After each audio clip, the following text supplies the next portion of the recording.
But this year's piece of trail is incredible. I mean, it looks like it was built by amateurs and children. And no, I'm sorry. That was a weird sentence. It was, in fact, built by amateurs and children. It looks like it was built by people that build trail.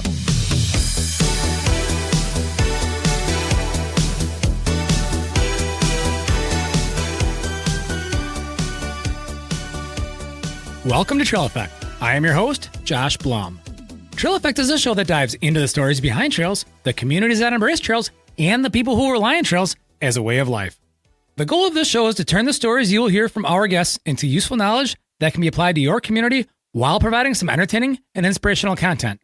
Guests on Trail Effect include trail builders, board members, community leaders, volunteers, and regular people who really enjoy trails. For episode 199, we have Pete Taylor of Vernon Trails, Bluedog Cycles, and Camp Bluedog, the largest and longest running kids mountain bike camp in the galaxy. There are so many words that could be said about Pete, but we'll leave all that up to him. Now on to the Trail Effect with Pete Taylor of Vernon Trails.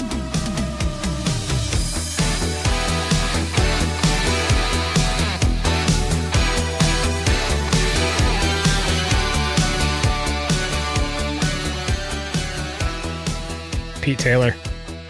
How are you? I'm doing good. Good, We've been man. talking for like an hour and a half. I know it. And now we hit record. Yeah. I don't know. I'm done. I used all the words. I'm done. That's impossible. I know. Anybody that knows Pete Taylor knows that there is no shortage of words. Oh, man, it was fun. It was like a warm-up. It was a warm-up talking about all of it, the industry and stuff.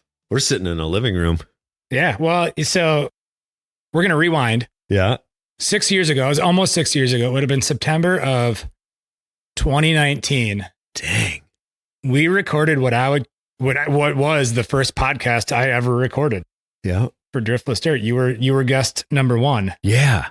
We sat in an empty second story apartment in La Crosse on a love seat. Borderline creepy. Yeah. And borrowed equipment and did this podcast thing for Driftless Dirt. And so those that know that story, and I do know there's some listeners out there that know that story. We have Pete Taylor back on 6 years later. Man, 6 years. Sitting in the living room of a house in Viroqua, Wisconsin, which is where Pete's, I'm going to say, legacy really accelerated. Ooh. He was into bikes and in the bike community.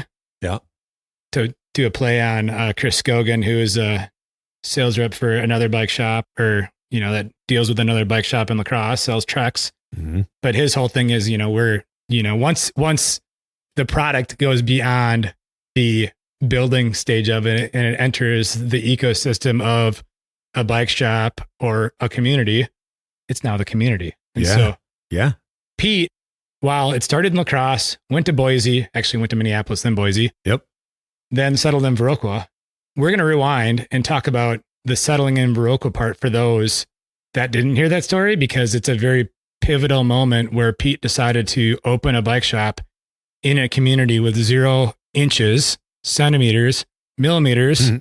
We could probably go smaller. Yeah. Metric and imperial, linear, anything of single track for that a wheeled object was allowed on. And yet you opened a mountain bike store. That sounds dumb when you say it like that. It just sounds foolish. You did it 20 years ago. 20 years ago. It'll be 20 years in October. Yep. Yeah. Yep. Yeah. I mean, the story's, it can be a long one the way I would tell it, or the shorter version is just that we ran off into the world as young 20-something-year-olds, moved out west, wanted to play bikes. And so we landed in Boise. That was amazing. Idaho, and I think Secret's probably out, so I probably can't call it best kept secret. Boise is certainly out. People know about that. But that state, gosh, the riding, it's just world class. At any rate, we did that, and then same story, just started having our babies started happening. So Wilma was born out there, and 4 months later, We were back in Wisconsin to get closer to kin and, grandparents and aunts and uncles and cousins and all that stuff. And, we did our research, and there was a couple communities around the state that we were really interested in. All of them, most definitely all of them, what they all had in common is that they were going to be county seats of sorts in communities or even counties that didn't maybe even have bike shops in the county, but that we believed could support one, and some sort of just blank but amazing topographical canvas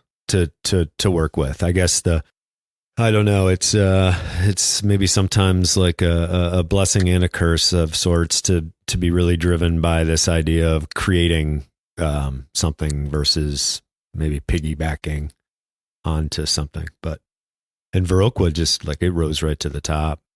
A great conversation with a county employee, the land conservationist in Vernon County, a guy named Jeff Hastings. He's definitely in this. I always talk about this sort of this book of regional cycling history that I am writing in my head, and one that no one should ever read, should it ever make it to print.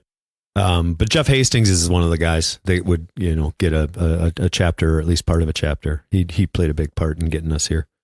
And we moved here, and I don't know, here we are, 20 years. Which is great. So 3 things happened. Yep. Besides the family part. Okay. You opened a bike shop. We did. You figured out how to get legal single track. We did. You started hosting a children's kids mountain bike camp. We did. Yeah. Let's start with single track. Okay. Because that's a key ingredient. Yeah. It's gotta have single tracks to ride your mountain bikes on. Otherwise they're just road bikes and knobbies. Totally. Yep. Yeah. It's funny to sit here and talk because I'm gonna find myself saying these things that I feel like I've said 1,000 times, maybe even 6 years ago when we sat down. But there was only 4 people that listened to that, and there was only half of them made it all the way through it. That was over 2 hours, I believe. I know. That was one of my longer episodes, and it was the first one. Oh man, what's funny is I would see, I can't remember, like I think I saw probably Shively at a NICA race or something, and he came over and he said something to the effect of, man, I'm loving it was like a 2-hour drive to Nordic Mountain or something from La Crosse, and he's like, dude, I've almost made it all the way through your podcast.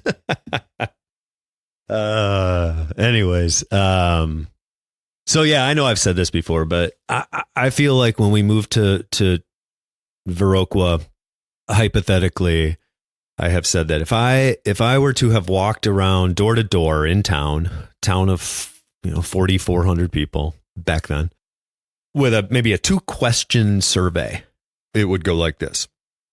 Question 1, do you consider yourself a mountain biker? I would guess that maybe about 3 to 5% of the community would have said yes.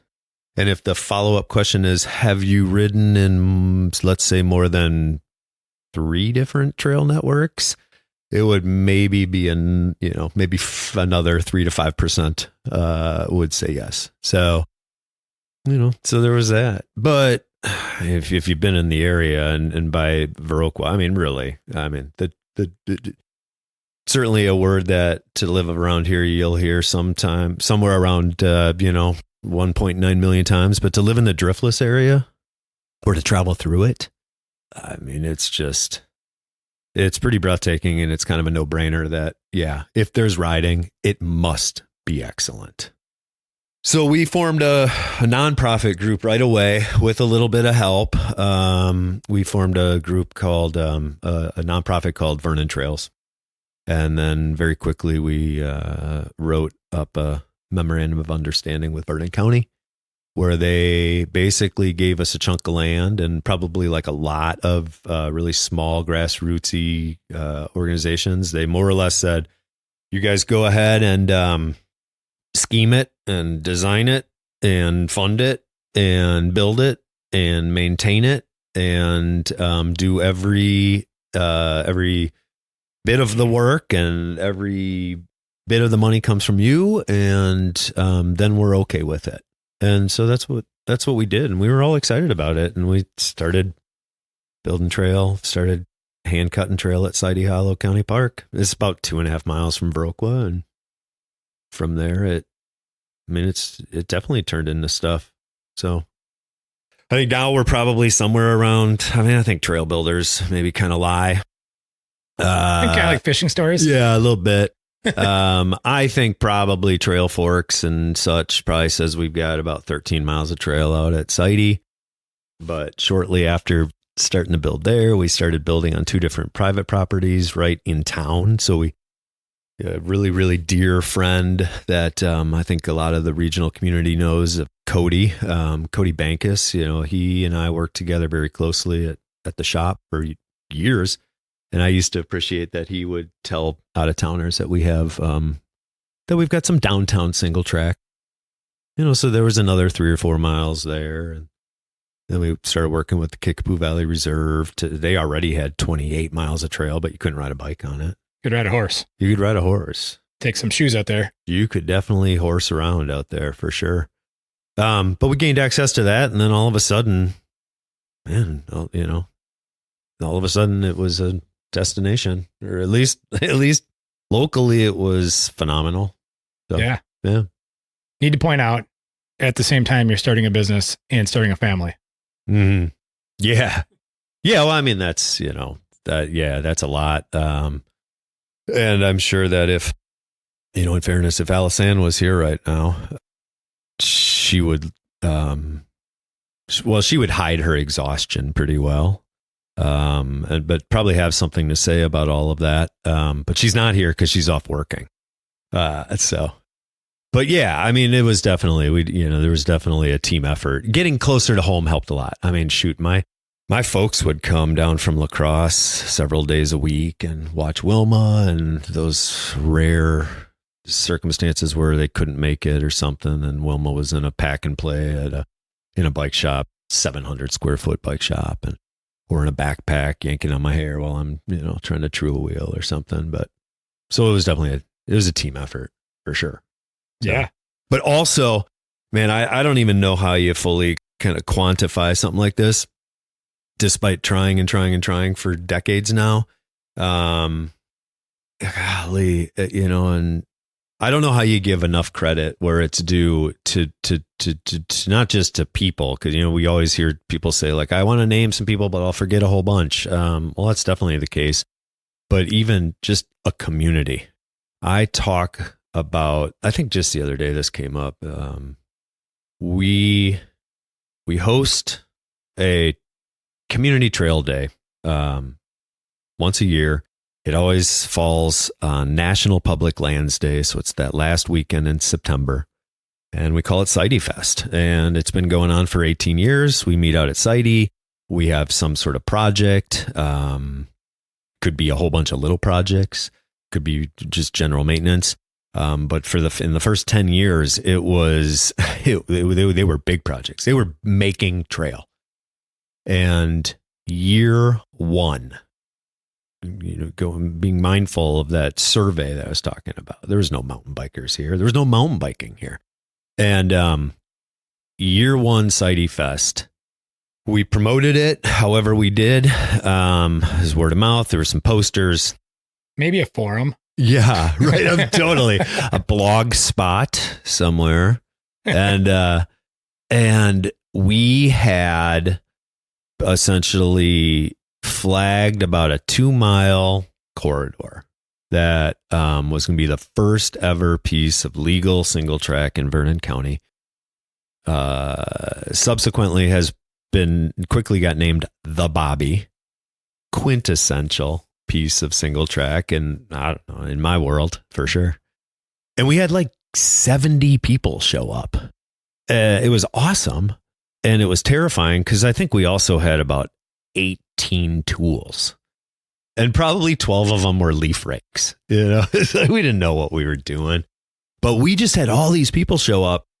And that was the moment I realized that they weren't there because they thought mountain biking sounded cool. They may not have even been there because they thought hiking sounded fun.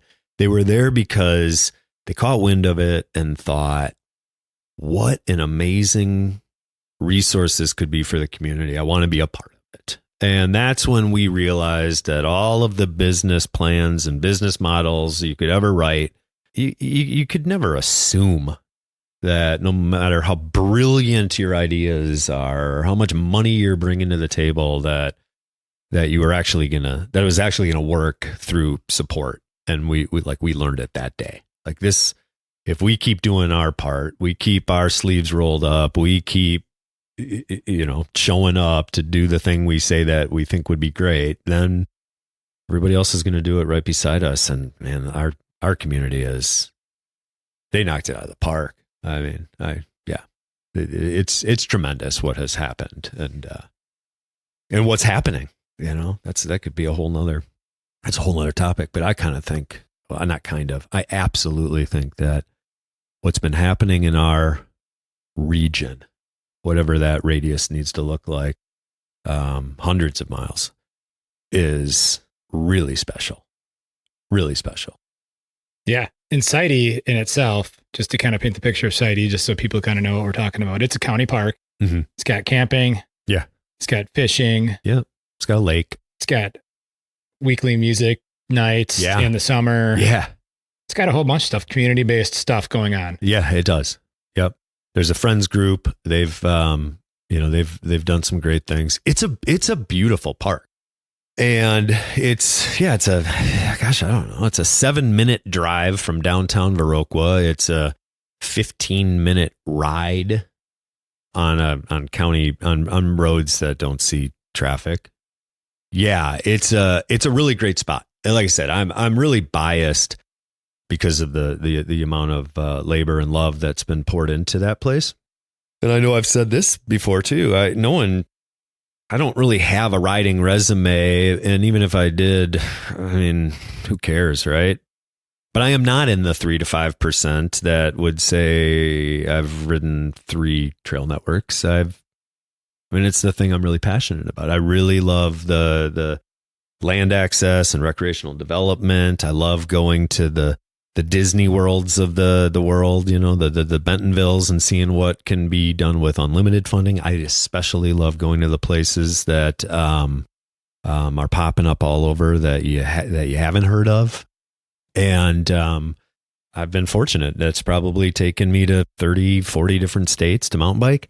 And I'm going to say Sidey's awesome. Yeah. La Crosse is awesome. Like we have really fun trails to play on for everybody. Yeah. And before we hit record, we were talking, Pete travels a bit for various reasons, some for, necessity, some for pleasure. Yep. Some because he likes to buy shoes. I'm just kidding. Oh, so many. So many pairs of shoes. Some great shoes out there. But we were talking before, you were bringing up trail networks I'd never heard of, when you went out east last year. Yeah. It's everywhere though. And yeah. They're everywhere, and I think I know that you know this. There's great trails everywhere. Sometimes you just have to work a little harder to find them or figure out who to ask about them but they're everywhere. And, I guess I find myself wanting to ask you at times, Josh, and maybe this will come next, but, what do people see the future looking like? To me, it seems pretty endless. It seems like a pretty endless potential of great coming our way. It's a young sport, and you've been at it as long as I have. We're the youngest, maybe pickleball's younger. I don't know. Somebody told me the other day it's been around for longer, but, What? I don't know. Every time we do one of these things, pickleball somebody comes has to up. talk pickleball. Oh man. Well, delete that out then. I'm not deleting that out. I can't delete pickleball out, man. It's great. It's great. It's probably been super good too for the orthopedic surgeons out there. I hear that the MCLs snap quickly in your golden years. But it's a young sport, You think about it. You think about what we did in growing up in La Crosse in the 80s. I think statute of limitations protects us, right? But 100%. the majority of where we Mountain biking isn't a crime, just to be clear. Yeah, right. The majority of where we pedaled around and learned what mountain biking was all about and fell in love with it was somewhere we were technically, maybe legally not supposed to be. And for various reasons. Some of it wasn't public land. Yeah, right. It belonged to somebody. It was like an extension of their backyard. But, and that's super fun too to listen to. I'll listen to the podcast and, to hear about, you remember the race in Black River Falls, the race at, and at Bluebird, all of it. It's just all so much fun. But fast forward, there's trail networks everywhere. There's trail networks in places that don't have communities that don't have, they're unincorporated. They don't have a law enforcement agency. They don't have a fire department or a school, but they're developing single track. It's cool. That's really cool. Really cool. We're in it didn't, honestly, maybe I was slow to this, but it didn't dawn on me till the last maybe 2 years that I like to compare mountain biking a lot to alpine skiing, primarily because alpine skiing is done mostly in developed, and it has to include some level of intentional development. Yes. Like a chairlift and cutting down trees. Yes. And if you look at the age of alpine skiing, we were talking before we hit record about a place in La Crosse that I think some listeners know about called the Trail Farm. It was the location of the first ski hill in La Crosse back in the 1950s, we'll say. But if you go even further back in ski history, we're just going to stick to Wisconsin ski history here. Yeah. Rib Mountain, which is where Granite Peak is, in Wausau. You guys, there's listeners that are going to know about that. If they haven't learned about it already, it's another show that's coming out soon. A lot of Wausau talk. I want to say, I could be wrong, but I want to say the 1930s is when that place fired up as an alpine ski resort. Sure. So when you think about that, you're not, it's in other places, it's a century old activity. Yeah. Mountain biking, some people will claim late 70s. Sure. Maybe Gary Fisher. Sure. Joe Breeze. Yeah. Somebody in, Otis Guy, somebody from that era will claim 1970s. But for all practical purposes, I'm going to say mid to late 80s at best is where it really kind of started. Totally agree. Yes, absolutely. So we're talking not 50 years old. No. So we're talking less than half the age of alpine skiing. Yeah. And you're talking, and this is a tangent maybe we don't need to get into because it could be a whole different podcast. I think you've done about 190 podcasts on this note, but it's a young enough thing, when you think about you're going into some shared green space, trying to pitch this crazy notion. People have been riding horses and hunting and walking on two legs for an eternity. And then here come these crazy kids saying, we would like to do this. And it seems like when you think about us riding the stuff we rode in 87 versus today, it seems like it was a long time ago, but it wasn't. It wasn't a long time ago. It was, it was just kind of a minute ago. But, bikes have changed a lot. Yeah.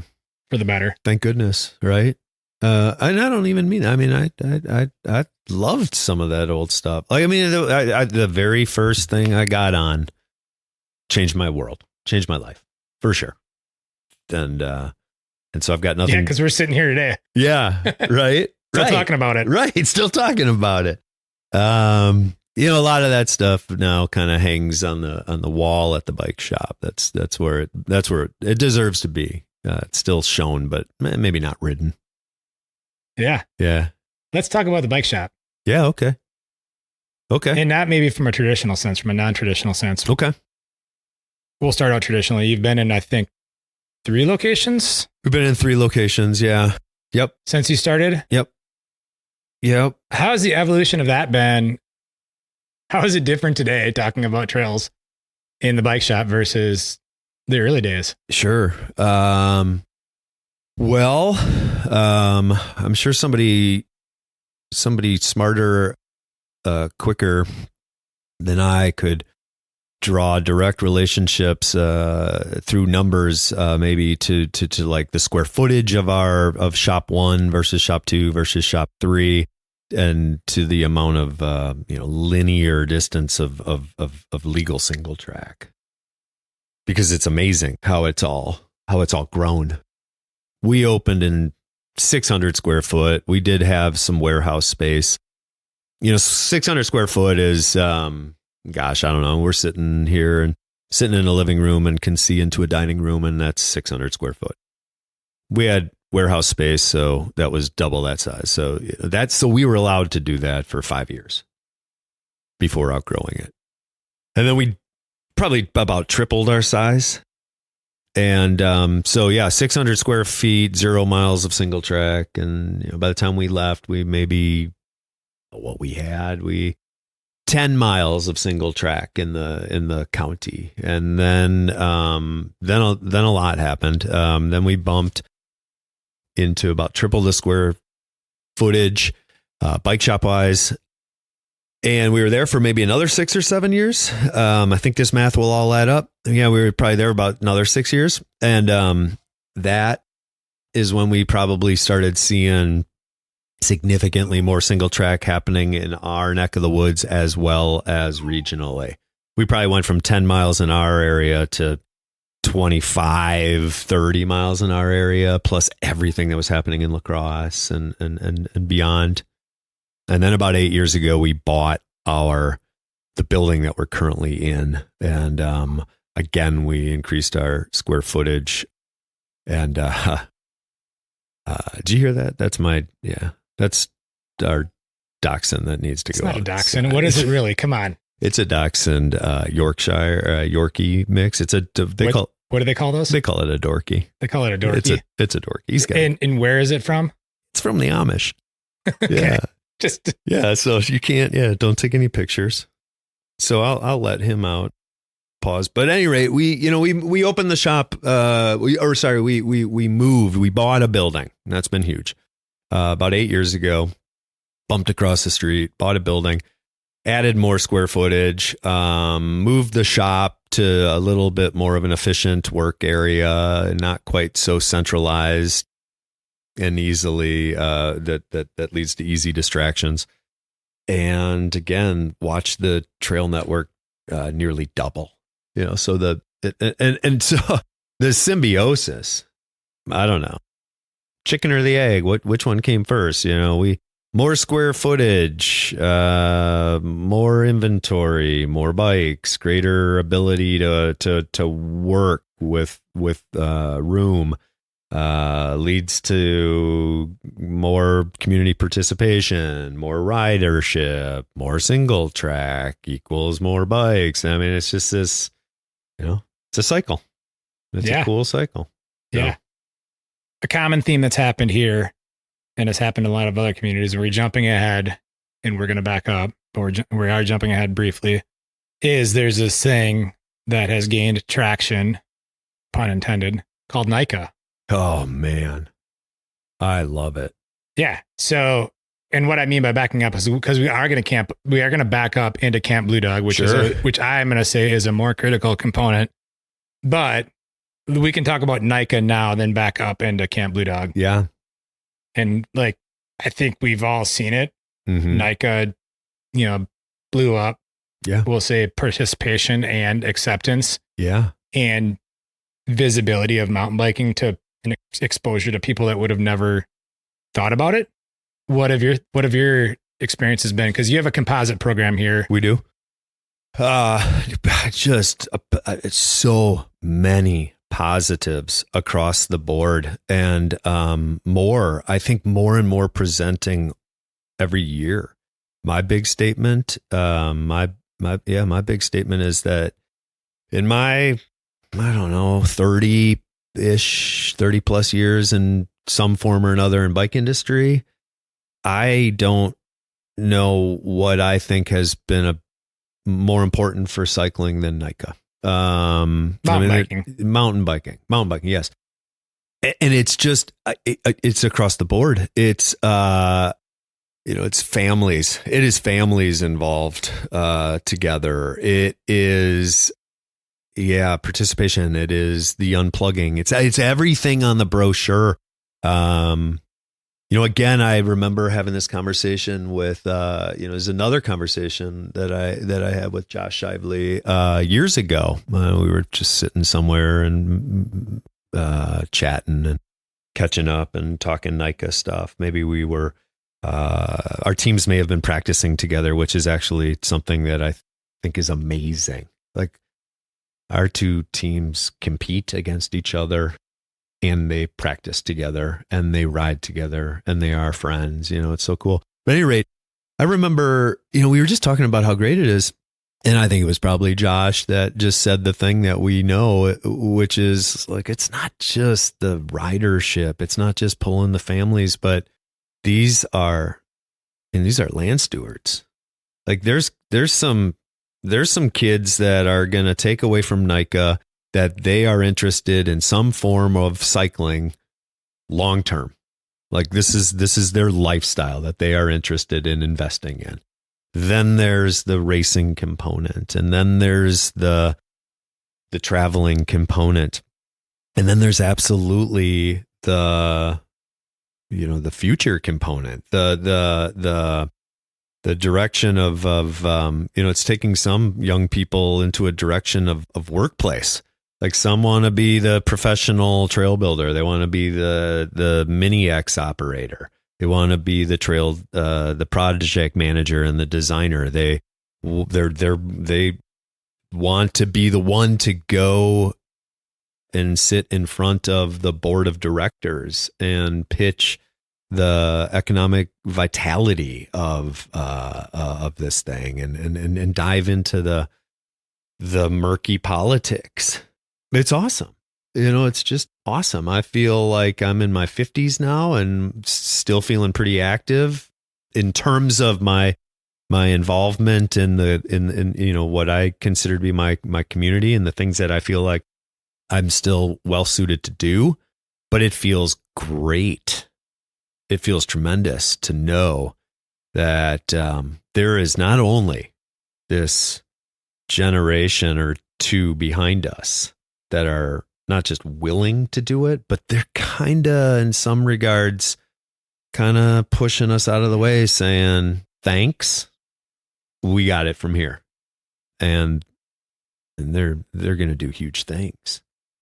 The confidence level, the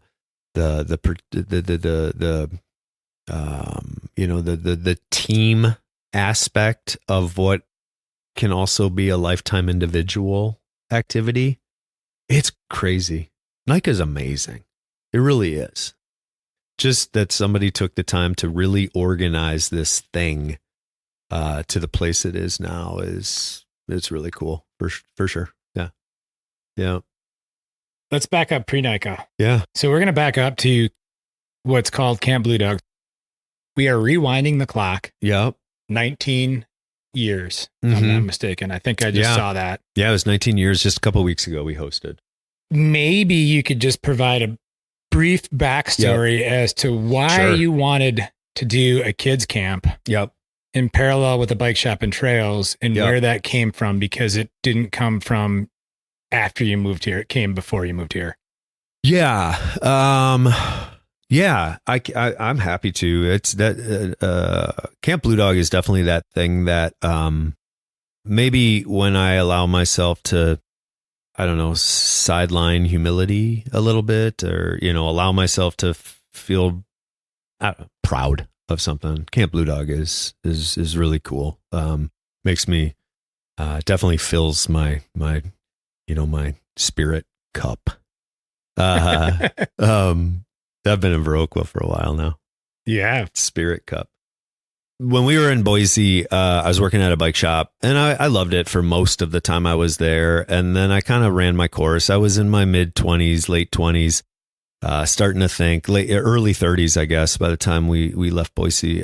But starting to think about what was going to be next, in that sense that didn't want to necessarily just turn wrenches for somebody else forever.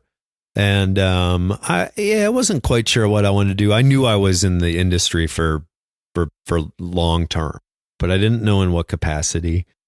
I definitely got really dreamy about having my own shop the way a lot of people do.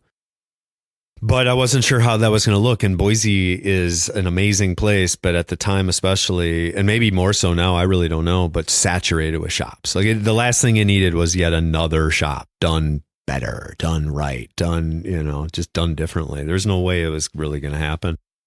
And somebody brought me on board. A friend had gotten a job with Boise Park and Rec. They decided to introduce a mountain bike camp, like ongoing, maybe 3 or 4 weeks long, where you sign up for 5 days of summer camps. This is a summer camp. Drop off at 9 a.m. with a sack lunch. We ride till lunch. We eat. We ride another couple hours. They get picked up, and we repeat it Tuesday, Wednesday, Thursday, and Friday. And this friend brought me on board. Said, I really think you'd enjoy it. I think you'd be good at it.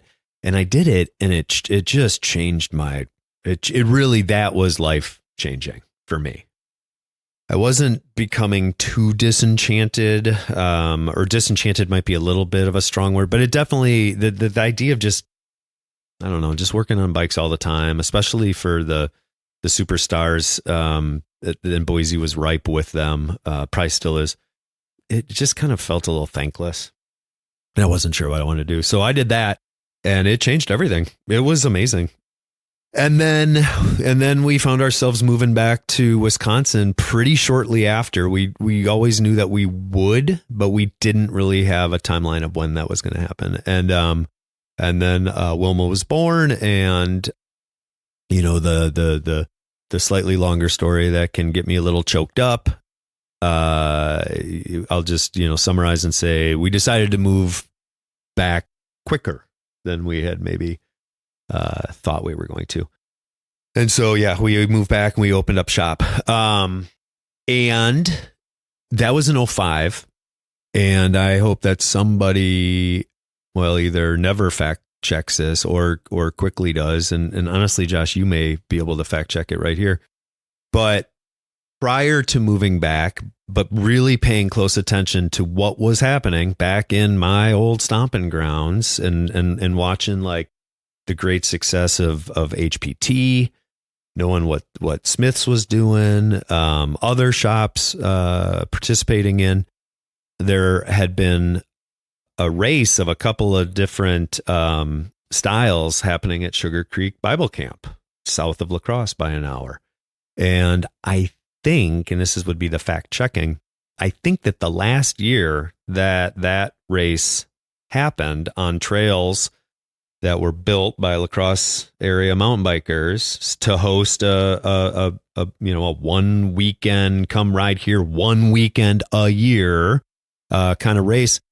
I think the last year that happened was maybe 2003 or maybe even 2004, because there was 2 races that were happening locally that I was paying attention to, thinking, gosh, if we move back there, we're going to get to jump in on this action. One was this race at Sugar Creek, and the other was the White Knuckle that was happening out by Dell, Wisconsin, and mine, kind of more in our neck of the woods, out by the reserve. Both of them ended within, their final year was shortly before we moved here. Anyways, so there's a little bit of single track out at Sugar Creek. There's a bit of a history of riding some mountain bikes out there. We establish within the first, 6 to 12 months, the executive director of Sugar Creek comes in, introduces himself, asks if I know that there's mountain biking that's been going out there. I say yes. And he asks if we want to pick up where La Crosse left off. Do we want to pick up this race and keep it going? To which I just said, I don't. I don't want to do that. But what I do want to do is I want to come and tour the facilities. I want to look at your cabins. I want to look at what the mess hall looks like. I want to look at what the kitchen looks like. I want to look at what the lodging facilities look like, and then tour the single track on my own and figure out if that would be a place to host a kids camp for a weekend. So taking kind of that, and back then we were seeing mountain bike camps were happening. there was a program out of I want to say it was an IMBA program, but maybe that's not right. And it was, but I think it was even Canadian based, called Sprockets. So there was a movement of getting young people on bikes with a little bit more structure and coaching. And so we sat down with the Sugar Creek staff and kind of talked about what that would look like. And I mean, ultimately, we launched it, and it's been awesome. And year one, I actually just stumbled upon a picture. Somebody just delivered a picture to me of the very first camp that we ran. And by my count of like kind of a grainy picture, it looked like there was probably about 25 kids and maybe 9 staff. And that was Camp Bluedog year one. And yeah, it was great. It was great. So just to kind of paint the picture, it just wrapped up 2 weekends ago. Yeah, I think, yes. Yep. So yep.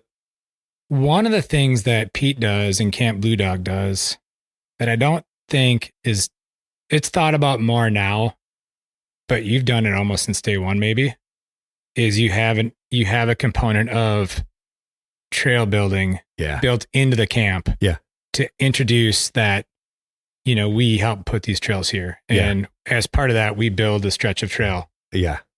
We don't just learn how to jump, corner, ride uphill, ride downhill, use our brakes, shift our things. Yep. Yeah. And that's a part that I am really, really excited about. In concept, listeners hearing it might think, well, that's really cool. And they're right. But to see that those light bulbs over the heads of all these kids that build a piece of trail. So what has happened, and you know this really well, Josh, because I roped you in on it. There were years where you were in charge of running the trail building component of Camp Bluedog. So essentially these campers ages 5 to, late teens, the majority of them are there for the weekend, and the littles, the 5, 6, 7, 8s, there's a day camp component. So they show up and they're quickly divided into, we have 5 groups of kids. Well, camp has grown. I think this last camp that we just completed, actually not our biggest number, but pretty healthy, no less. I think when all was said and done, we had somewhere around 140. I always say that it's the biggest mountain bike camp in the country. I have absolutely no idea if that's true. Somebody will get some angry letters or something, but it certainly is a unique one in that there's a weekend component, an overnight component. We are feeding them, we are lodging them. But anyways, these kids, they break into their groups and they go to these different stations. It's like going to school. You go from whatever, your science class to your phy ed class to your music class to your math class. And here you go from your skills park to games to ascending and descending to trail building. And the trail building part is awesome. And you've done it. So you've seen it. You essentially what we do is we go out prior to camp, a couple of us, and we get all the trails cleaned up, which is an undertaking for sure. And then we identify what piece of trail we want to have the campers build while we instruct them. And in the last couple of years, we have definitely put a little more energy into it, kind of setting everybody up for success by, like, we go out there, we'll do some chainsaw work, and we push a brush hog around and we clear a corridor. So it's still a far cry from a trail. It's all off camber and it's a mess and there's debris everywhere and whatnot. But we have created kind of this great big, 6-8 foot wide corridor. Typically, we have learned that depending on the terrain we're building on, it's hilly around here, it's mountainous around here, it can be steep. So depending on how steep or what degree of trail we're looking to build, are we going to build something green or blue? it could be anywhere from probably the shortest piece of trail we've ever built in one day with campers has maybe been about 300 feet. We've probably built some pieces that are about 700 feet, maybe. But all these kids come through on Saturday at various times when their groups are scheduled to be there, and they take a cleared corridor, and in one day's time, they create a masterfully built chunk of sustainable single track. And while the day campers don't really get a chance to ride it because they get picked up right at sort of dinner time, the weekend campers will then on Sunday before leaving, the big last event that we do is we divide into our groups of riding abilities and we go on our quote unquote epic ride. So it's like an hour and 40-minute chunk of time where we're taking all of the things that we've learned over the course of Saturday, put them all together and go for a great big healthy ride. With minimal stops based on the ability, which means some of these, stronger advanced NICA kids, in an hour and 40 minutes, stopping to get water here and there and regrouping a little bit, may ride 12 miles or something. It's like, and up some stupid steep hill, ridiculously steep, the wall, but in that, they then get to ride this brand new piece of single track that did not exist in the world 24 hours earlier.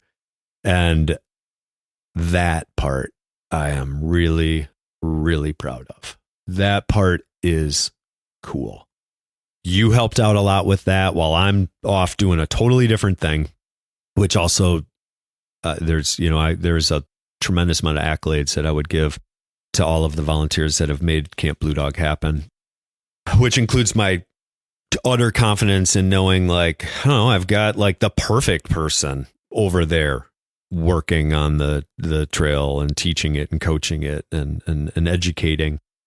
So at any rate, while that's being done, probably I would imagine you touched upon this. I know Sean Olson has been doing the trail building component for a long time with Cody, Danny Anderson, a number of other guys. And they're always talking. They're telling these kids at every age, hey, this is, believe it or not, this is like a profession.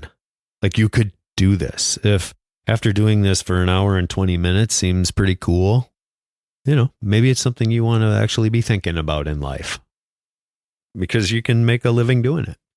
So yeah, that's one that, gosh, I think we did just cover it. I was going to say I could talk all day. I think we don't need to because I think that covers it. But it's a really, really cool thing. This year's piece of trail, I think I've said this most every year, but this year's piece of trail is incredible. It looks like it was built by amateurs and children. And no, I'm sorry. That was a weird sentence.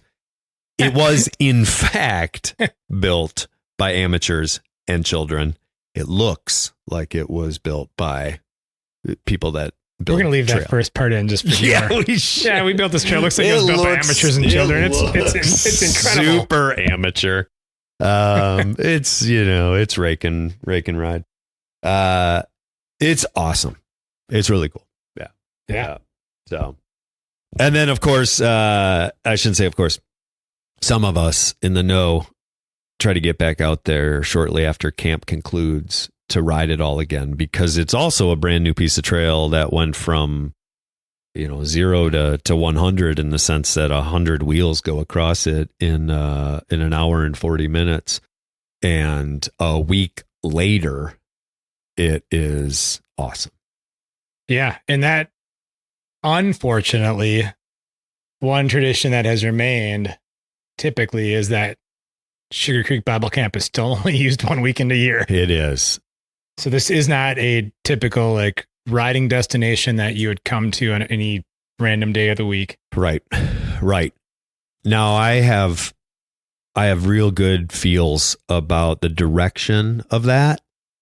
We have had a really positive and healthy working relationship with the staff and the board of directors at Sugar Creek for a couple of decades now. So thanks to anybody that is listening and has been a part of that relationship. And it has improved tremendously over the years. I think this would be their story to tell, not mine, but definitely they are diversifying there. They're recognizing that while summer camps are great, running and maintaining a 700-acre property is very expensive. And so they definitely are looking to bring in, more streams of revenue, really. We do our Dairy Roubaix. Just going to go there. Yeah. So, I mean, that's that was kind of a no-brainer for them. We said, hey, we've been renting out the camp for a weekend a year to do Camp Bluedog. Now we would like to do a gravel thing. And so here's maybe me going to be making some big announcement. The 8 people that are going to hear it can then pass it along. But I think things are heading in a positive direction. And I think that perhaps as soon as it's certainly our goal. I'm sorry, let me say it differently. It's our goal that in 2026, you're going to have an opportunity to participate in 2 more events at Sugar Creek. And I'm hopeful that could really be a catalyst to them kind of moving towards greater public inclusion. And that is, we are talking about doing an advanced mountain bike camp. That does absolutely tie into NICA. And I love this one. And I'm so optimistic that this is going to be a huge hit for all of us, but a 12-hour race out there. Yeah, I think, and that's going to be amazing. Bring it back to the, what was it called? There was the Ferryville Thaw. Yes. I'm trying to think, was that when it was WEMS and put on by Lacrosse Velo Club? I can't remember the name of that race. I know what it was called when it came to lacrosse. I thought the Ferryville Thaw was when it was like Norba style, like, it could have been, hot lapping, whatever. And then it went to WEMS. And then it went to WEMS. But maybe that was called Ferryville Thaw. See, you'd have to ask Dan Lupke, because Dan Lupke and Eric Pushner, those are the two people that are key components to that event. Yep.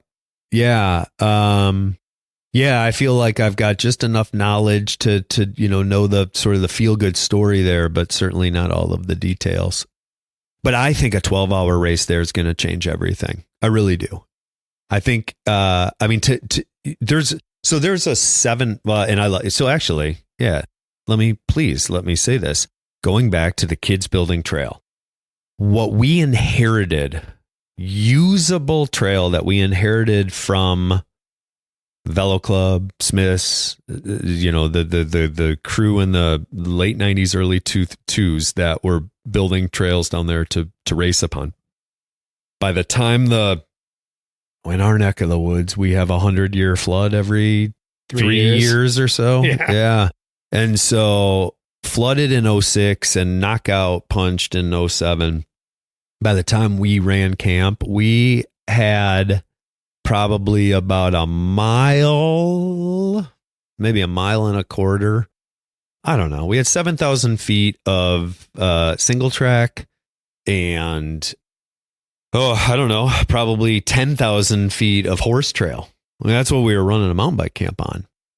So, what is that math? Under 3 miles of trail. Well, now, thanks to the campers, when we go and do our epic ride with the big A group on Sunday, it's about a 7.5 mile loop. It's got probably, 1,100 feet of climbing, which most of it feels like it's just coming from the wall on the northern edge of the property. But it's legit, it's a legit trail. It's rugged. It doesn't see a lot of use. So it always kind of looks like it just got cut on Wednesday, but it is a fun place to ride. It's a beautiful place to ride. I mean, that property is breathtaking. And yeah, I mean, the fact that people don't get to ride it, we're always looking for that new fire, that new rush, that new trail. And then just the history of it. I just think that that's, to me, almost the coolest part of all of it, is I'm expecting that Dan, that Eric, that you, man, my Kona, I was just going to say my Kona rep, Joe. And really, while that's totally accurate, I feel like a better way of describing it is my really, really, really good friend, Joe, who works for Kona Joe. Those people, there's a lot of people that probably know Kona Joe. Yeah. From around the country. He just told me the other day that the very first mountain bike race he ever did, he had been racing road, and the first mountain bike race he ever did was at Sugar Creek. Yeah. And because he was maybe an employee at Smith's. He was at Smith's. Yeah. And I just think, like, man, we're going to see all kinds of we're going to see all of the NICAs. We're going to see the families. We're going to see, the godfathers and godmothers of the region, hopefully. And how fun will that be? Get like an old group of guys and gals together, put together some 4-person teams and see what happens. Yeah. I know some people that maybe would come out that we haven't seen in a while. Right. Yeah. Maybe this is going to be digging deep, but we could maybe even pull Mr. Chris Ames out of Menominee, Wisconsin. Some people might know Chris Ames. Some people don't. I know if Eric Pushner listens to this, he's going to know who Chris Ames is.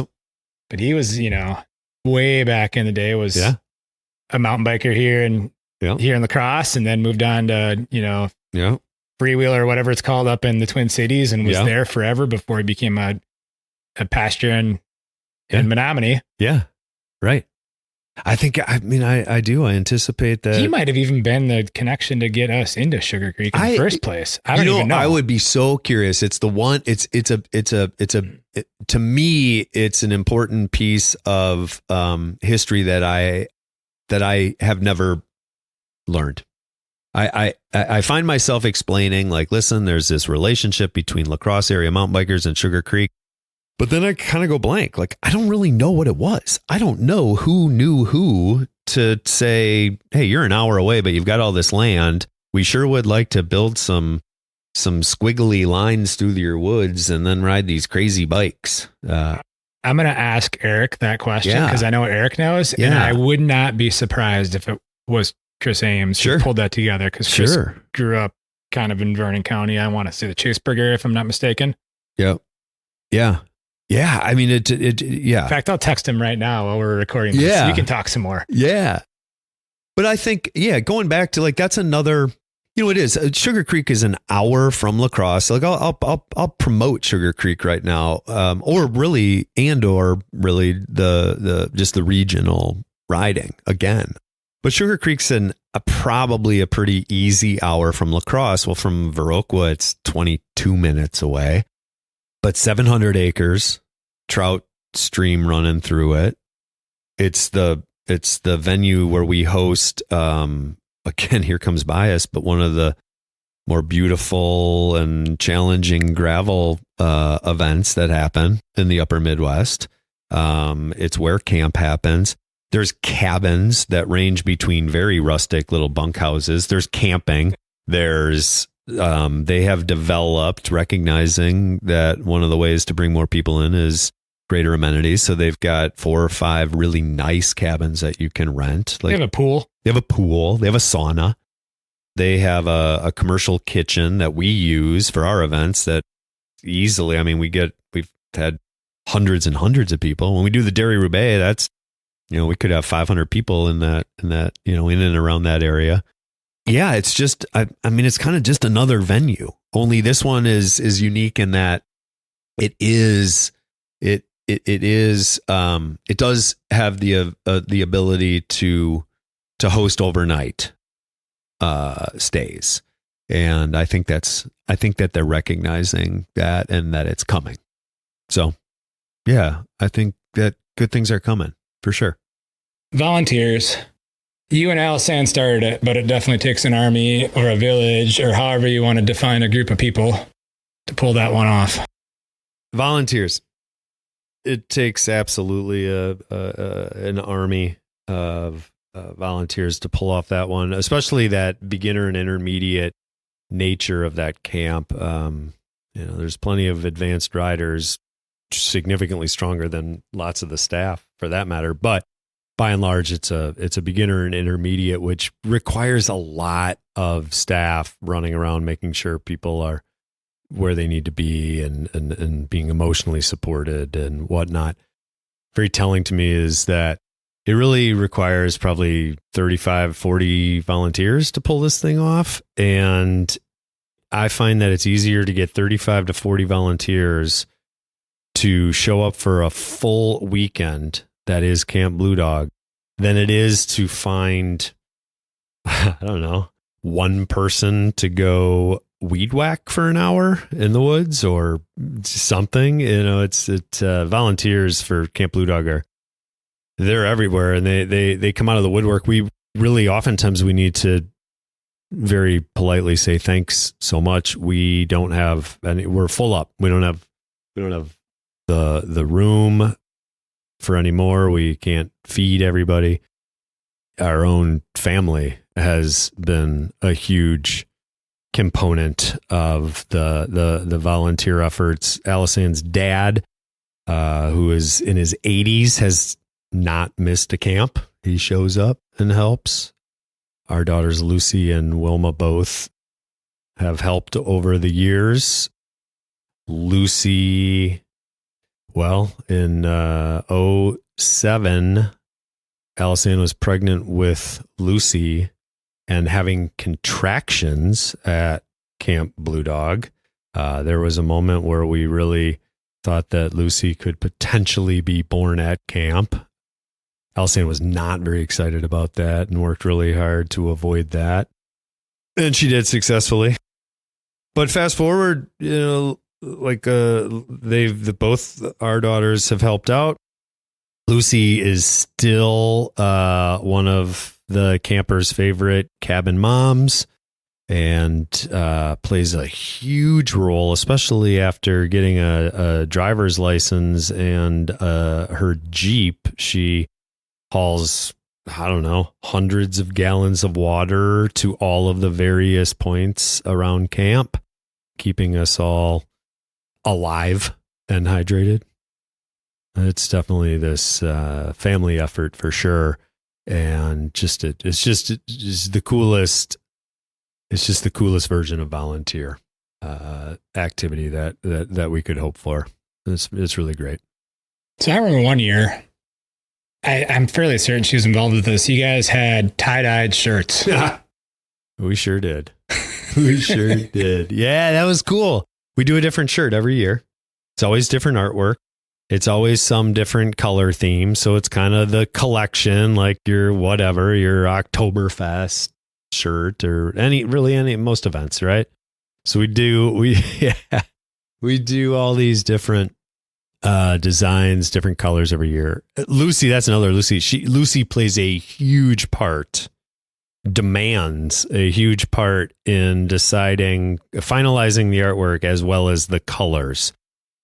Sometimes just, you choose your battles, right? And that's what she wants to do then. And she does a pretty dang good job of it. She's got a good eye. So, but yeah, one year, I won't remember when, and it doesn't need to matter, but Alycann and I both certainly spent some time in our younger years listening to the Grateful Dead, and Alycann even would go to has gone to a handful of shows with her grandmother of all people, which is phenomenal.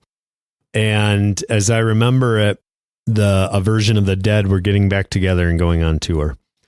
So we got this idea that the artwork, anybody who's at all a Deadhead or any kind of fan of, and can probably identify with like the Grateful Dead dancing bears, little cartoon bears, just that, in motion, having a good time.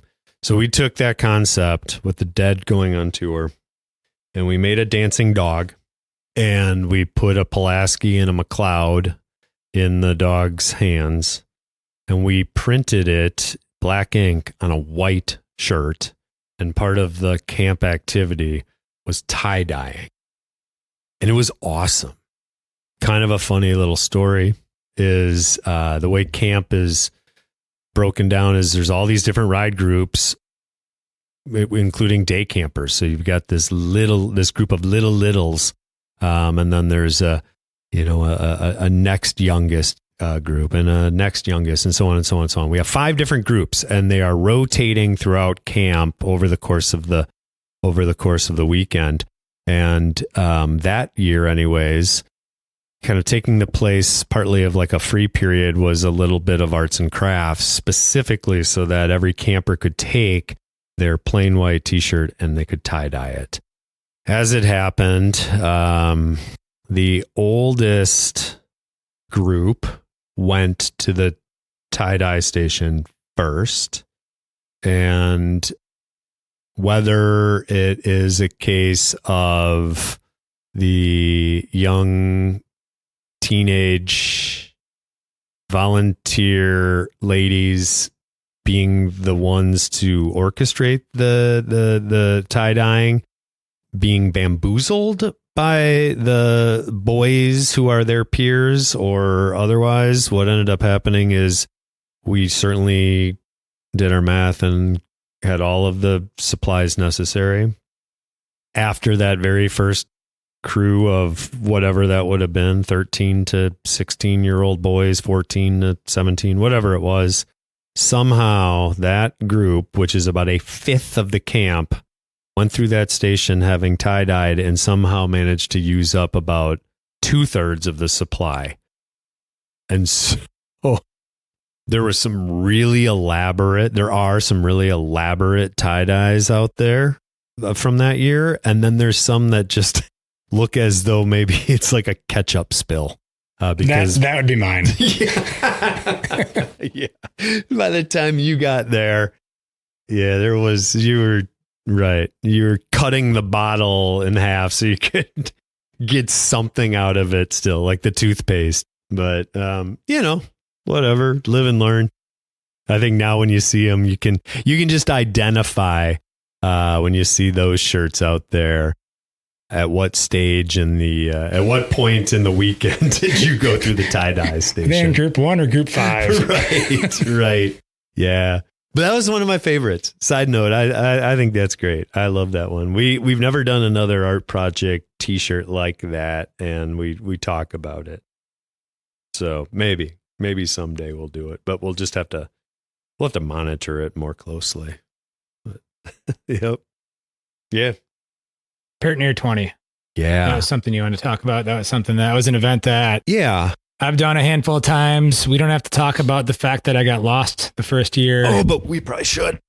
Yeah, I know it's like your favorite thing to point out at the start of every single race. It really is, to not follow you. Even if you could hang on your wheel, don't follow Josh, because you may stray from the course. Yeah, you may just do a short loop that ends up like Pert Near 8. Pert Near 8. Still in Viroqua. Yeah. Rode around the lake. City limits. Yeah. Yeah. Oh yeah, man. Pert Near 20. Somebody asked me at last year's Pert Near 20. It always happens in October. And that in itself can be really great to be around this area, this part of the Midwest. You would know that October could be 75 and sunburned sun. It could be snowing. Chances are excellent that there's going to be autumnal colors that are in some stage of explosion. Whether high winds have fallen some of those leaves, or if they're still up. But October is an amazing time to ride bikes around our neck of the woods. Bugs are at a minimum, and the understory that can grow pretty healthily around here has died back. And so, at any rate, somebody asked me at the last Pert Near 20 how many years, and I didn't know. And so I did a little digging, and it's funny that we were talking about forums and blog spots, because that's where I found the first PDF folder or poster, and learned that. So last year was the 13th year. So this year will be the 14th year of the Pert Near 20. So the Pert Near 20 has morphed a bunch. It used to be this race that went from Viroqua through some private trails that we call, our downtown trails, out to Sighty, and then back, finishing at the local trails. And then we would travel back into downtown proper and have a party in a parking lot. It was cool. It was really cool. I mean, it was great. And year one, I think our Pert Near 20 was about 16 miles long. So, it's just Pert Near. But then maybe I don't know how long ago, 6-8 years ago, thereabouts, we did a number of things in an effort to make it better in a lot of ways. We flipped the course. Exactly. Now it starts and finishes at Sighty. That allows us to do a couple things. It allows us to take the little kids and do a 2-mile race around the lake to kick the whole event off. It allows us to do what we call like a Pert Near half, Pert Near 10, which is really like a 13-mile ride. That's actually really hard. But we do that, and that never leaves the park. And then the Pert Near 20 leaves the park to hit the downtown stuff and then comes back. And that this year, I think, last year, I think it was somewhere around a 24-mile ride with, around here, it's same in La Crosse. We climb about 100 feet a mile, thereabouts. And so, the stats of that one, the Pert Near 20 is, 24-ish miles with, 2,400-ish feet of climbing. There's probably, statistically, and this is interesting, I throw these statistics out, and some people who have never done it would maybe hear this particular statistic and think, I don't know if I want to do it then. Where others I'll have conversations with say, it's actually one of the reasons I do like doing it. And that is, in 24 miles, I think that maybe we've got about 6 miles of road in there. The people that have done it will say, no, it's a really great opportunity to get out there and kind of get spread out and gain time or whatever. It's also kind of a moment to be able to recover, because when you're on the single track around our neck of the woods, you're kind of going up or you're going down. We don't have a tremendous amount of contour, as much as we can, but it's a lot otherwise. So, but the Pert Near 20 is awesome. It's it's a timed event. It's a timed race for everybody, but for a lot, it's a ride. It's a ride of survival. It's a hard race. It's a hard race. I think, there's a couple of events that I really, really enjoy being a part of, and that is one of them. And I think that one of the things that we tend to say about our events around here is that where they maybe fall short of professionalism and complete organization, they more than make up for in vibe, difficulty, beautiful. So it's a really great ride that's really chill, for sure. And being dominated by NICA children. Yeah, that's a now sign. it is. It is, man. 4 years ago, I bet in the top 10, there were 2 kids under the age of 18. And then, I think last year there were 6 kids under the age of probably 16 that were in the top 10. Then you still got Shively. You still got Shively. Trying to Stint hang on. shows up and you kind of sure. Stint sort of shows up. Like if you turn him sideways, you can't really see him. He's so lean. It's so true. It's so true. Yep. He's going to listen to this, so I know he get a kick is. out of that. I love it. That's why he's got all these bright colored bikes. But the Pert Near 20, it's awesome. It's not a huge head scratcher. I want to see that one. We average 100, 120 riders. That is one that I have no false hopes of it growing to be some enormous number, but I would love the magic number that always sticks in my head is I want to see Pert Near 20 become 200 people. It's hosted at Sidey Hollow. There's 80 camp spots. There's hardly anyone there camping in October. Like, it lends itself to a really wonderful weekend if you choose to do it that way.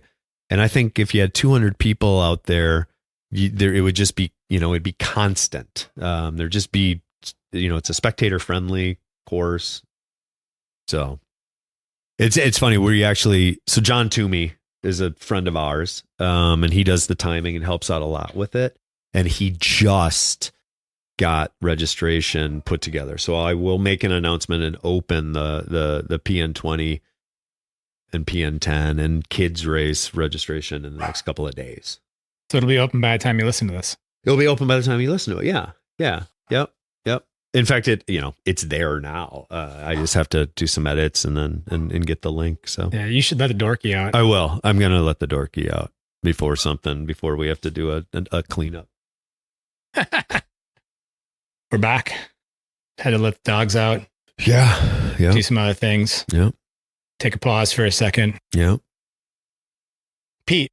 Yes. Connecting you to what matters. Yeah. There was a recent article that came out. I think I saw it on like the Facebook stuff, but it's also been in media, I believe. Yep. That Vernon Trails recently received a grant. Yeah. From T-Mobile. Yeah. To connect people to what matters. Yeah, that's right. To trail. They connected. Yeah, it's awesome. Both, I say it with embarrassment and celebration, kind of. 19 years of a nonprofit.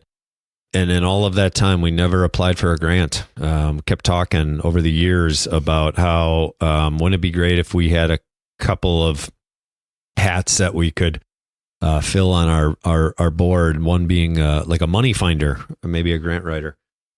And so somebody came forward, a friend named Michael Brown, who moved his family to town not too long ago. Bad with timelines. I think we've already kind of talked about this, but a couple of years ago now, maybe. He got together and said, I would like to help out. I'd like to help Vernon Trails. And he wrote a grant with T-Mobile. They do a community building grant. He wrote it, and the very first grant we ever wrote that was ever written on behalf of Vernon Trails, we received. So we got a $50,000 grant from T-Mobile. It is 100% earmarked for signage and, wayfinding, and specifically to be used and implemented on, technically 4 properties, 2 of them bleed together. So we will have really ample, great signage at Sidey Hollow. That is our crown jewel that we really talk about. We will have signage at what we call Hubbard Hills and Rusty Ridge. Those are our 2 pieces of adjacent private land right on the edge of town that are like our downtown trails.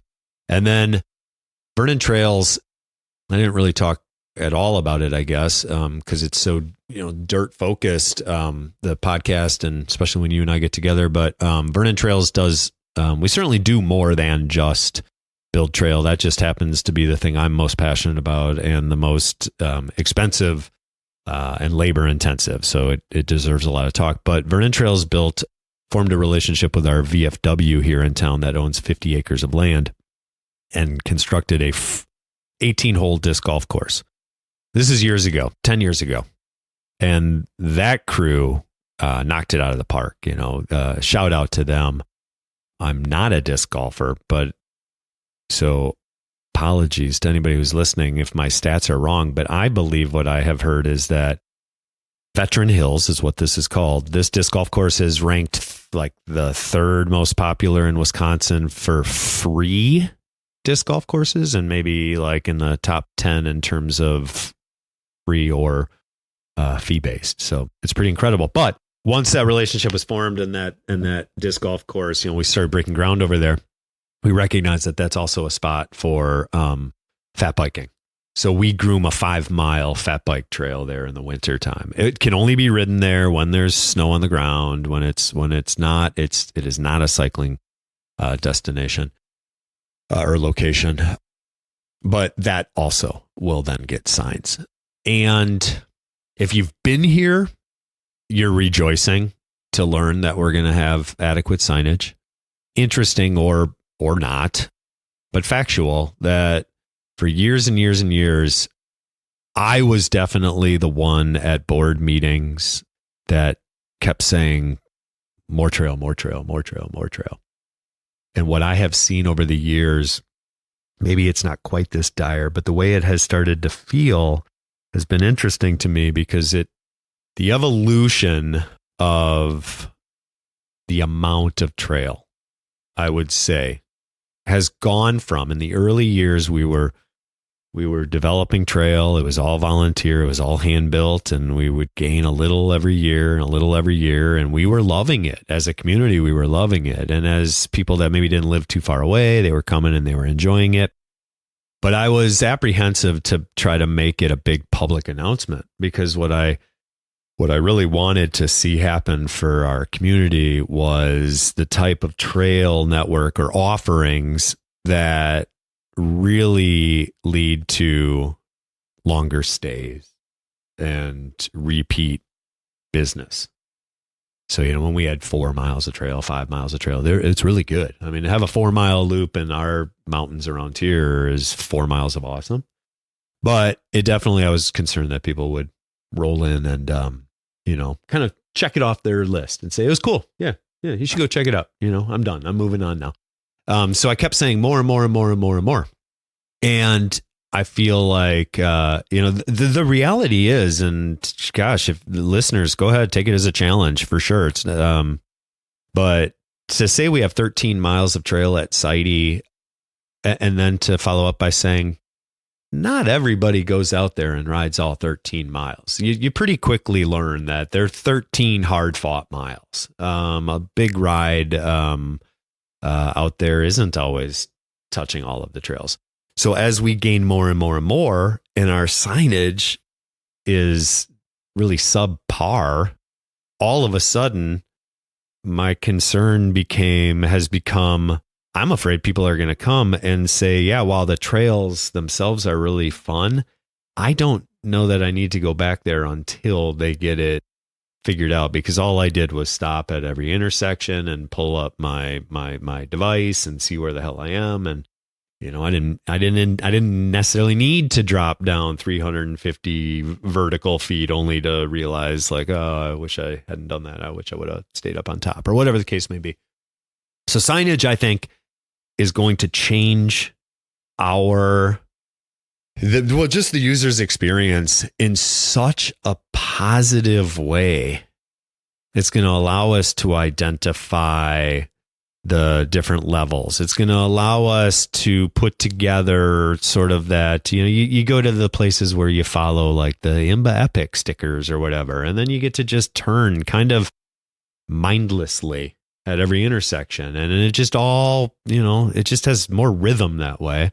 And I'm so looking forward to that. I think that trails that people enjoy here are going to become trails that people talk about here once they have that confidence of knowing where they are, how to navigate around them, what's in store. It's funny how we take that kind of thing maybe for granted. The locals only approach, I've never really known that to be much of a driver of any kind. Locals only does not beget more great trail. So, yeah, I'm really thankful of that. This is a very much a Joe Hamilton. This is a Kona Joe. I'm going to shout out to Kona Joe. This is a Joe Hamilton statement, and he's used it in reference to Kona, the Kona Bicycle Company, who I am really proud to be a family member of. But he has talked about how Kona has been held together with duct tape and dreams. And Alycann said this recently at a big community presentation with T-Mobile representatives there, handing us the big check that Vernon Trails has been kind of held together with duct tape and dreams, but with T-Mobile's help, it's a little less duct tape. It's a little less duct tape. Did you take the big check to the bank, or did you throw it in the back seat like Happy Gilmore? Yeah, I think we still. I think we might have it at the shop somewhere. Yeah. No, we're gonna hold on to that. It's great. But 991 applications came their way, and they selected 25.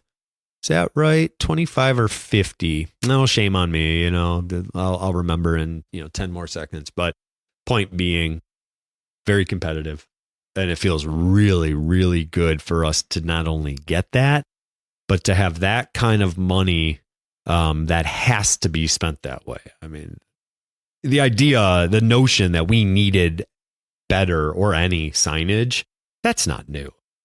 But when you're on kind of this shoestring budget, it's unfortunately one of the last things to happen. So now we have this money, and that's what we have to spend it on. And it's going to be awesome. It's going to be awesome. So, yeah, start looking like trails, not just. And at the end of the day, I've been saying it more recently, and this is not any indication of how I feel about things here in Vernon County or Viroqua, but a user experience, you can make it. You can make a mediocre trail, yes, a great user experience through wayfinding and signage and vegetation management, or you can make the best trail on the planet horrible, by not paying attention to that user experience end of things. And I think we've seen that in various places around the world. Absolutely.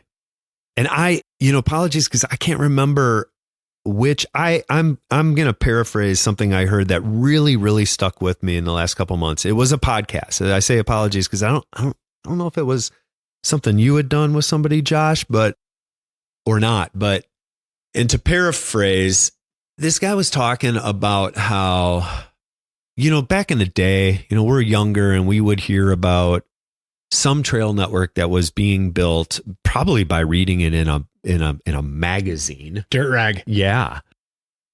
And then we would all travel to there. And that was awesome. But this guy was saying that while that was back in the day, the reality is now trail networks are popping up everywhere. Like they're kind of a dime a dozen, certainly in a good way, and not to take away from it, but they're everywhere. And his point was that traveler, that trail traveler now can be far more discerning. It doesn't matter if, it's one thing if I were to, drop you at the top of Vitralius, of Yonder, of Well Digger, and say, okay, go to the next intersection. Sure, your experience would be amazing. It would be amazing. But now that trail user can be so much more discerning, is there a changing room? Are there bathrooms? Is there water? Is there parking? Are there roads that get there? Are there maps? Is there a soda pop machine? It's all of that. And the more I got thinking about it, the more I thought, well, we have some good trails, but a lot of that other stuff we don't have, and or we have not been successfully connecting the users to all of the components. They've had to work too hard to try to figure out all of the pieces of that journey. And so it's gonna be great to feel like we're elevating without building an inch of trail. We're about to make our trails really great. Yeah. And that's exciting. That is super exciting. I joke, but this is true. You came out, whether you know it or not, years ago. You're out riding at Sighty, and I think we were texting, and I texted saying, "Hey, I'm leaving work. I'm going to ride out. I'm going to come join you somewhere. I'll text you as I get closer." As I remember the story to go, I get closer, and I said, "Hey, I'm a couple minutes out, 5 minutes. I'm about to drop down Yonder or whatever it was." And I think you said to me, "Okay, cool. Well, we just got to intersection 6, because we do have some signage. It's not all accurate, but we have some intersections numbered, and the strategically placed "you are here's." And you said that to me, and in that moment I thought, I have actually no idea where number 6 intersection is. So that doesn't do me any good at all. And I'm responsible for being I paid for the signage. I probably helped to drill the number 6 onto the signpost. No clue what that meant. So I'm looking forward to it being easier to navigate for all of the out-of-towners and the people that built it. Well, before we move on to the next topic, I will say I texted a friend. And I heard back. Oh. Friend being Eric. Yeah. Eric had to do a little digging himself. Yeah. But Earl Meyer was the connection to Sugar Creek Bible Camp. Yeah. Earl Meyer also was apparently, and we're going in the Wayback Machine, even though we've already said that mountain biking isn't very old. We're gonna date it right now. Yeah. Was also responsible for the races that were held at the Westby Ski Jump, apparently. Sure. We were just talking about that recently. Yeah. Which, to talk to the folks that did that, I mean, you think about, like, we've referenced the wall at Sugar Creek, and we all know around here there's punishing climbs. But the way people talked about the race out at Snowflake, it was just relentless. It was just to go straight up, to get to the top, to turn straight down, and just more or less zigzag all the way across the mountain until someone successfully finished, I guess. I don't know. But also predates my time back here. That all happened in between my leaving the Midwest and returning. But yeah, that's cool. That's good to know. Earl. Yep. Well, RIP. And that's good stuff, man. That's good. Now we're going to go into the infamous question that I ask. I'm going to say almost everybody, because I don't ask everybody, although everybody eventually is going to get asked. People that are going to be returning guests will get asked if they haven't been asked this before. Okay. What do you look for in a trail community? And I truly want people to answer this in a selfish way. Sure. Because I want that, so one of the ways I've asked it is, say you had to move from Viroqua, yep. Doesn't matter the reason. Yep. Viroqua was not an option, but due to that, you had this opportunity to move to what would be that would hit all the benchmarks of what you look for in a trail community. What would those be? Yeah. So before I answer, I want to preface with a couple things. I really, really appreciate this question that you've asked people. So I listened to the podcast a lot, and I've taken a lot from it. I guess, let me take a moment, because you and I have talked about something else that's going to maybe happen. That's going to be pretty fun, which will give us an opportunity to do more talking together. But let me sort of address it as though, some people are going to only be able to listen to me in my nasally voice once, and they don't make it to the second edition. I appreciate the question for a lot of reasons, because it's a great question. And I do think that people should answer it selfishly. It's very subjective. What is it? I heard the early years of wood-fired pizza and a brew pub. Yeah. And that's cute. Super cute. Yeah. But it should be selfish. I mean, it's very subjective, and it's very regional, and it's very personal. So I like that question, but I also like the question because I think that the importance of this podcast is huge, and it really does give a whole lot of people a voice, and I really, really appreciate that. So I want to thank you for that, for sure. I actually, because it's something that the question doesn't make me nervous, but I actually kind of made notes because I thought about it, because I also know that I can ramble and then tonight I'd be laying in bed thinking, oh my God, I can't believe I didn't say wood-fired pizzas. I can't believe I forgot that. But so, my answer, it's not scripted, but I definitely had to make my notes. What does bike community mean to me? Well, first thing that comes up is, while there's admittedly plenty of stuff to still be done, when I think of bike community, I think like I'm living in it. I mean, I'm in a bike community that I want to be in, that I want to be a part of. And so you used the word earlier, and I really like this word a lot. I think that a bike community, a proper cycling community, it starts with intentionality. Certainly, we moved here with the intention of taking this big, beautiful, blank topographical canvas and creating something. And so that was very intentional. So I think it's intentionality. And to make anything really work, there has to be relationships and partnerships and friendships. And those can look very different. There's going to be those communities that maybe in some regards are very fortunate in that they perhaps stumble into some, municipality that wants to team up, a county office that wants to team up, a financial supporter that wants to team up. And that's great. In other cases like ours, like we didn't have any of those things, but we had a community that wanted to partner. And from that became these really strong relationships with some other local businesses that saw what this could do. And friendships made in our industry are, the bike industry, the bike world is, it's close knit for sure. Like we are all in this for pretty common reasons. So I think there's that. I think that it's important to work with what you have. You can kind of continue the dreamers are super important. I've always said that I'm a head cheerleader of the organization. Alycann is the executive director of Vernon Trails.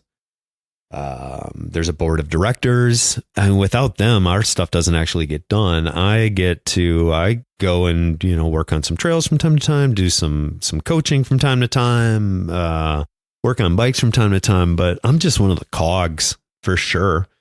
So, but having that dreamer, I think is really important, but it's also important to recognize like you've got to work with what you have in the moment. And not give up because the bag of money's not falling out of the sky. But then I start thinking about like local examples that makes me feel like I'm very much in our community. Here we have bike shops and organizations and individuals that will put on events, and all of the regional bike shops show up to participate. And that's amazing. We have, this happened here. It happens all over. We have you have a trail network that's got to get cleaned up from a natural disaster or a timber harvest, and it's a mess. And all of a sudden, you put a call out, and you've got saws showing up from various communities, being operated by trail crew members of other communities. I mean, they've got their own stuff to take care of, but they heard that there's a timber harvest that took out the upper third of Yonder on the East Mountain at Sidey. And we had, I use it as an example because it's important. We had 8-10 locals show up and 10 or 12 non-locals show up, and we cleared 200 and some odd tree messes, or 100 at least, in 3-4 hours. It was amazing. That to me, that's impressive. I already talked about like competing NICA teams, competing in quotes, but then we practiced together. The mountain bike Camp Bluedog is the best example for me of like what's the community look like. We have 100 kids show up. It takes 35 staff to pull that together. They're all volunteers. No one's paid for a full weekend. And we have to very politely turn away people because we don't have enough beds. We don't have enough food for them.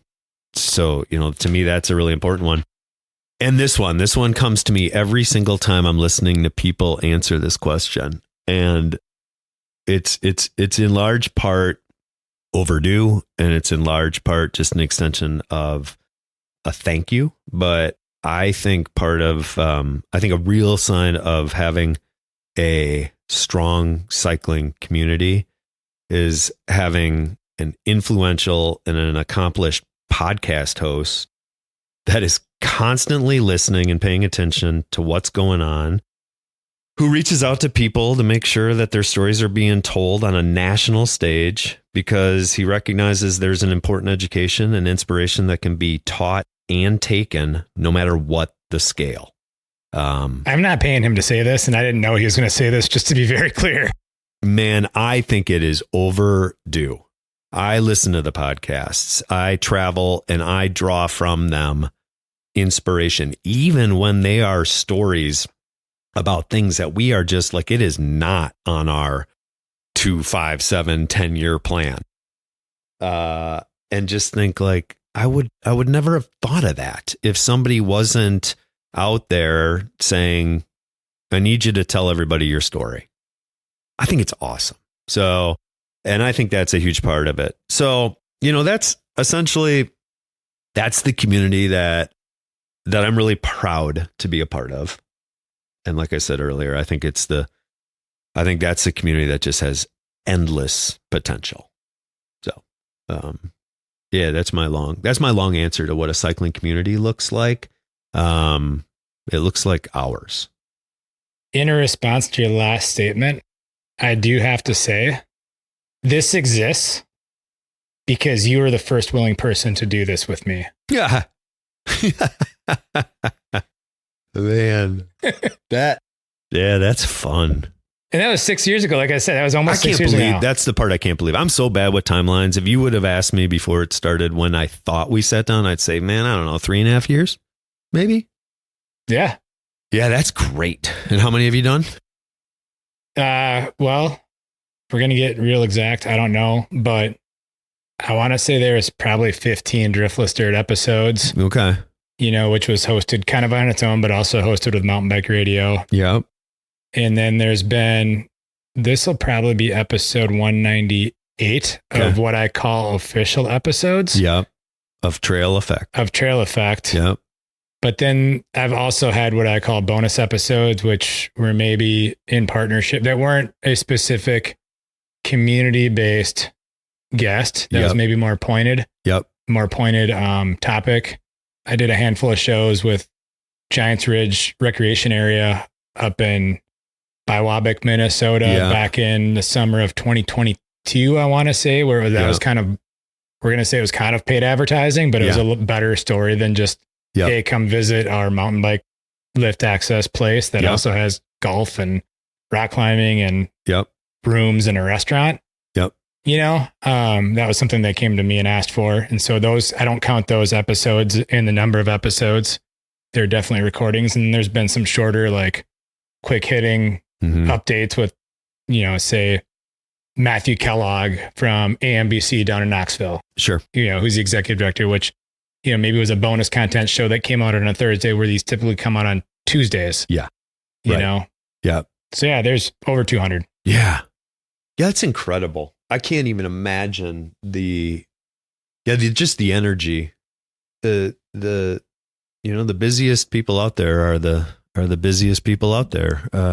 What a dumb statement. You can edit that one out, but it's the people that already, it's kind of, I think, how the world works, but it's the people that are already seemingly pretty full up of energy expenditure, and they got their hands in a lot of projects that tend to just take on more and more and more. And I am really thankful that this kind of thing is happening. I love it. I really do love the question of community and what it means.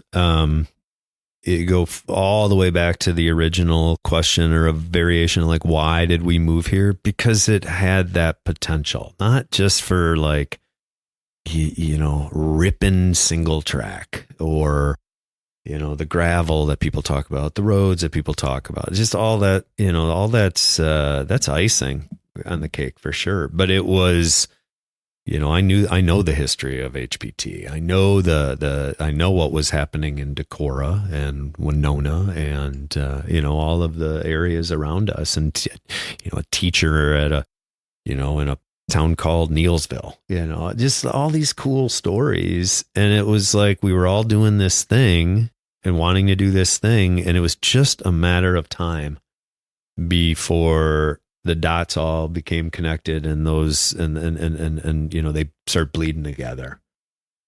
So, yeah. It's really, really, it's this area, this driftless area and beyond. This is a cycling community that people should spend some time paying attention to. Can you believe we got through a whole show that primarily talked about the driftless area and didn't we brought up pickleball. We did bring up, but nobody said anything about fly fishing.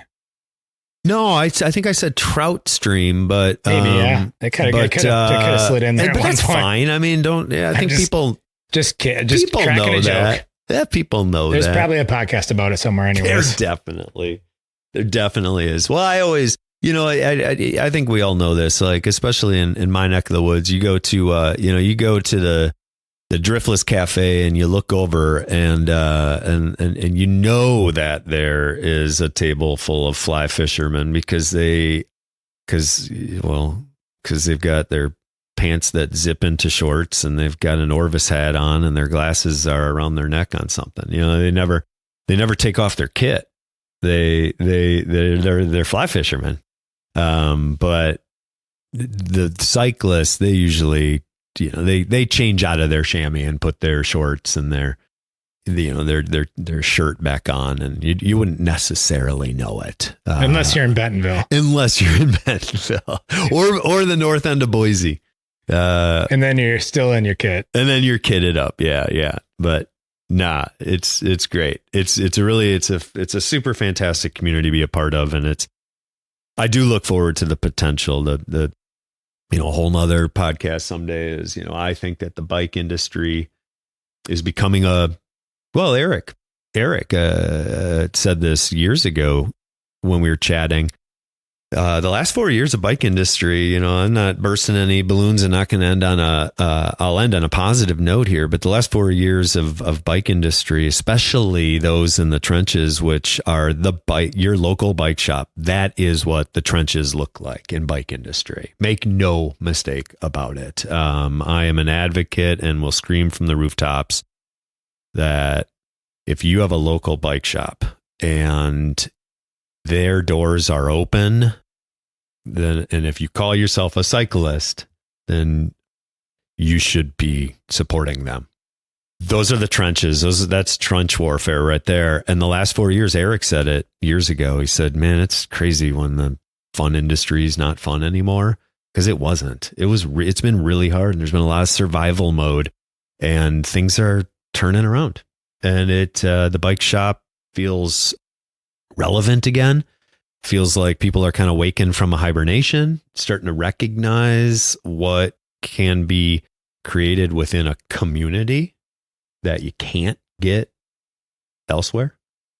So yeah, that's a tangent and maybe a weird one, but I guess the positive to end on is we have definitely weathered some crazy storms, and it's starting to feel really, really good again. And that's been fun for sure. Yeah. Look forward to the future. Well, Pete. Yeah. I got to say thank you. I think, you're a very humble human being. Those of you who know you really personally know that. But the reality is like stories like yours that you just laid here for all the people to listen to is, I believe they provide a lot of inspiration. Not many people have the foresight to move a family into a community to start a business that didn't exist around a community that wanted to exist but didn't know it was there, being the trail community around here, and kick all that off. And I think and I hope people take that as like inspiration to like understand that while it is a lot of hard work, there's a lot of reward that comes with it. And I thank you. I think about when I'm doing difficult things, I think about, your story and this story and know that there's a lot more difficult things out there. And I know you might not look at it as difficult, but I think there's definitely some trials and tribulations that come with all of this. And so I appreciate what you've done in this community. I appreciate the fact that you really highlight what the driftless area means in terms of, I think the topographic assets they're unbelievable. Mm-hmm. People don't truly understand it until they've been there. You can tell people all day long. Yeah. Until you get through it, you don't know it. Until you ride here, you don't know it. Yeah. No, you know, you're right about that. Fly fish here or hike here, whatever your reason for being outside here is. Mm-hmm. And there's a lot of reasons to be outside here. Yeah. Yeah. So thank you, Pete. Yeah, man, I really appreciate that. That really, really means a lot coming from you. So, yeah, thanks. This has been a pleasure. Yeah, I love you. And, I think we should go ride now. Yeah. Get some lunch ride. Get some lunch. Do some Pete things. Yeah, let's do it. Cool. Right. Thank you, sir. All right. Thank you for listening. If you like what you've heard, please take the time to share these shows with others. Sharing these shows will help create awareness of both the guests who have taken the time to be on the show and the podcast series itself. Also, if you're new to the Trail Effect podcast, check out our ever-expanding library of episodes. If you listen to the Trail Effect podcast on Apple or Spotify, please don't forget to leave a rating and review, as this is one of the best ways to show our support for the Trail Effect podcast. Also, don't forget to check out Cooley Creative at www.dudejustsendit.com. For additional ways to help support the Trail Effect podcast, check out the affiliate links tab at the Trail Effect website, where you'll find links to Kettle Mountain Apparel, Worldwide Cyclery, and Trail One components. By using the affiliate links found at www.traileffectpodcast.com, a small commission will come back to the podcast, which will help keep this thing going. This podcast has been edited and produced by Evolution Trail Services. Thank you again for listening.